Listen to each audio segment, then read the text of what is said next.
Chapter 15, The Cardinal Rule of Behavior Change. In the late 1990s, a public health worker named Stephen Luby left his hometown of Omaha, Nebraska, and bought a one-day ticket to Karachi, Pakistan. Karachi was one of the most populous cities in the world. By 1998, over 9 million people called it home. It was the economic center of Pakistan and a transportation hub with some of the most active airports and seaports in the region. In the commercial parts of town, you could find all the standard urban amenities and bustling downtown streets, but Karachi was one of the least livable cities in the world. Over 60% of Karachi's residents live in squatter settlements and slums. These densely packed neighborhoods were filled with makeshift houses cobbled together from old boards, cinder blocks, and other discarded materials. There was no waste removal system, no electricity grid, no clean water supply.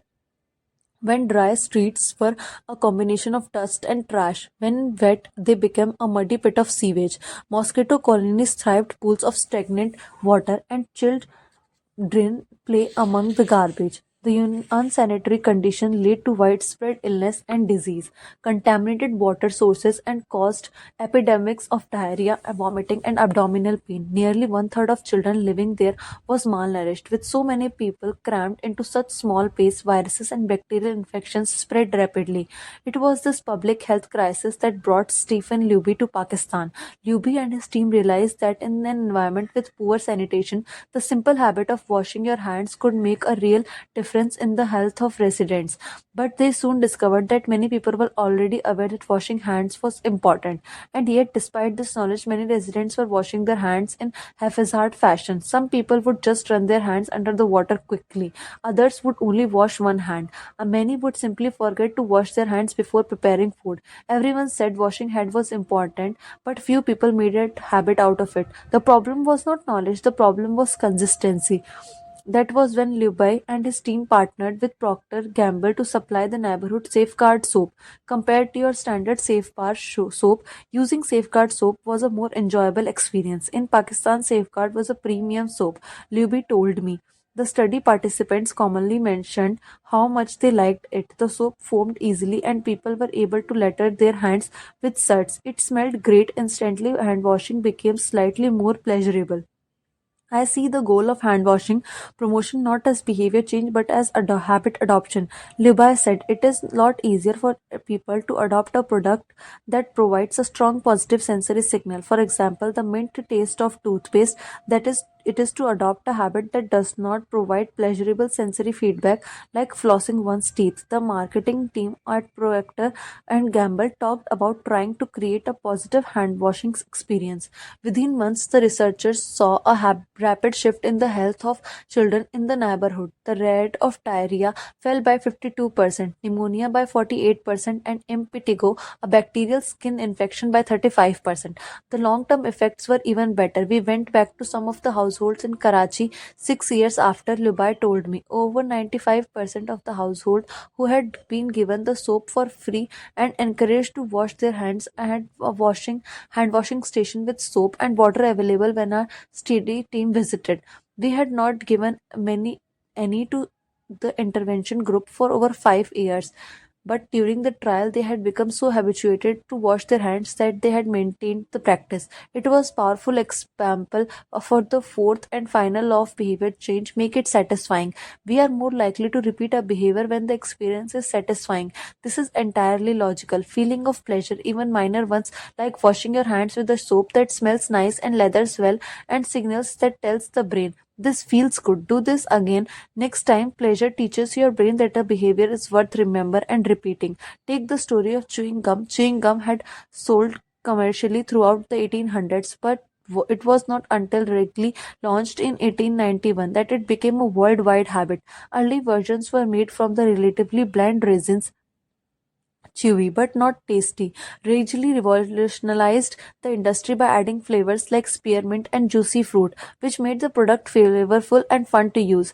Then they want to step further and began pushing chewing gum as a pathway to clean mouth. Advertising told readers to refresh your taste. Tasty flavors and feeling a fresh mouth provided little bit of immediate reinforcement and made the product satisfying to use. Consumption skyrocketed and Wrigley became the largest chewing gums company in the world. Toothpaste had a similar trajectory. Manufacturers enjoyed great success when they had added flavors like spearmint, peppermint, and cinnamon to their products. These flavors don't improve the effectiveness of the toothpaste. They simply create a clean mouthfeel and make the experience of brushing your tooth more pleasurable.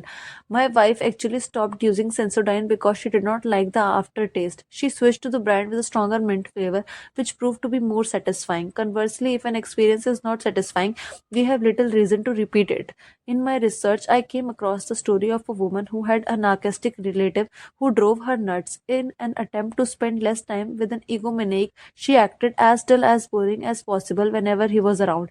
Within few encounters, he started avoiding her because he found her so uninteresting. Stories like these are evidence of the cardinal rule of behavior change. What is rewarded is repeated. What is punished is avoided. You learn what to do in the future based on what you are rewarded for doing or punished for doing in the past. Positive emotions cultivate habits, negative emotions destroy them. The first three laws of behavior change: make it obvious, make it attractive, and make it easy. Increase the odds that a behavior will be performed this time. The fourth law of behavior change: make it satisfying, increasing the odds that a behavior will be repeated next time. It completes the habit loop. But there is a trick. We are not looking for just any type of satisfaction, we are looking for immediate satisfaction, the mismatch between immediate and delayed rewards. Imagine you are an animal roaming in the plains of Africa, a giraffe or an elephant or a lion. One on any given day, most of your decisions have an immediate impact. You are always thinking about what to eat or where to sleep or how to avoid a predator. You are constantly focused on the present or very near future. You live in what scientists call an immediate return environment because your actions instantly deliver clear and immediate outcomes. Now switch back to your human self. In modern society, many of the choices you make today will not benefit you immediately. If you do a good job at work, you will get paycheck in few weeks. If you exercise today, perhaps you won't overweight next year. If you save money now, maybe you will have enough for retirement decades from now. You live in what scientists call a delayed return environment because you can work for years before your actions deliver the intended payoff. The human brain did not evolve for life in a delayed return environment. The earliest remains of modern humans, known as Homo sapiens, are approximately 200,000 years old. These were the first humans to have a brain relatively similar to ours.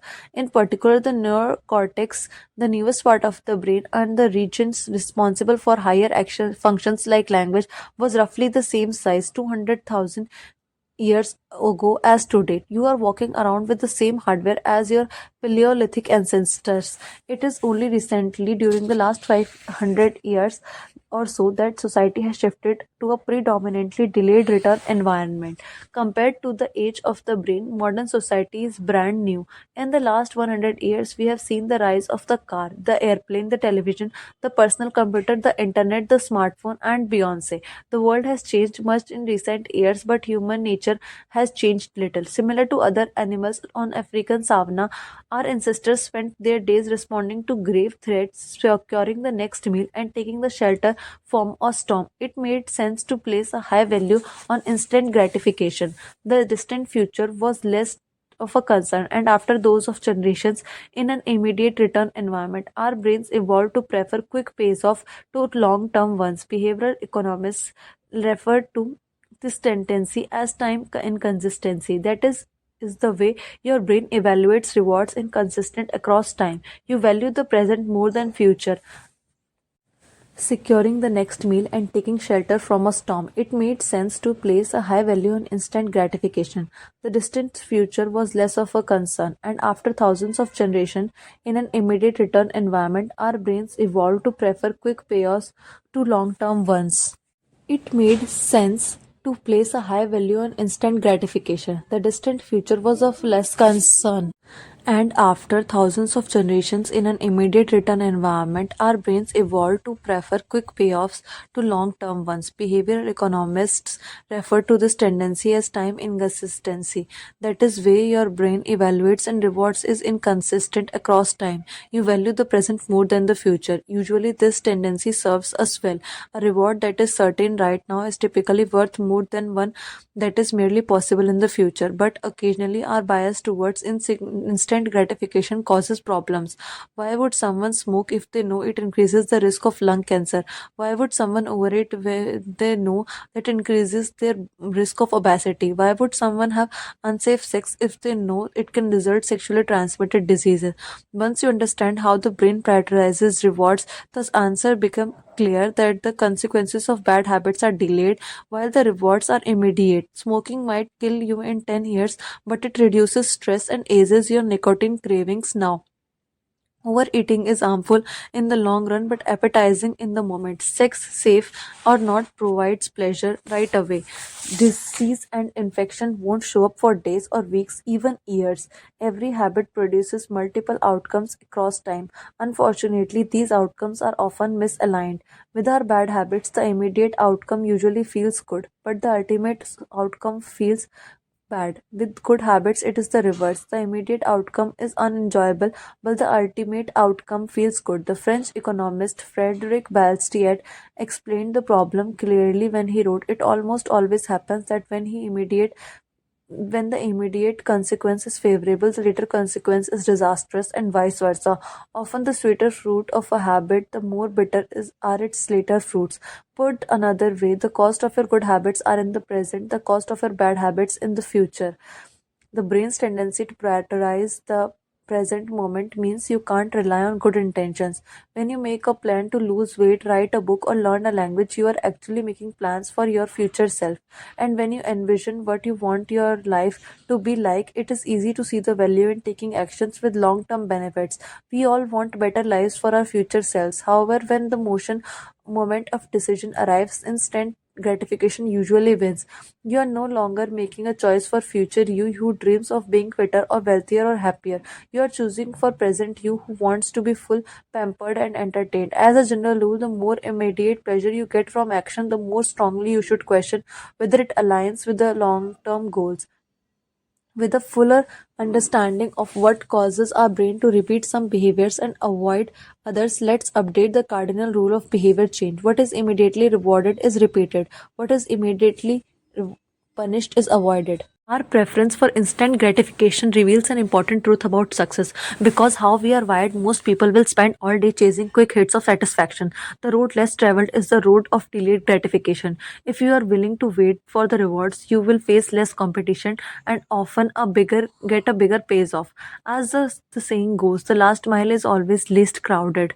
This is precisely what research has shown. People who are better at delaying gratification have higher SAT scores, lower levels of substance abuse, lower likelihood of obesity, better responses to stress, and superior social skills. We have all seen this play out in our own lives.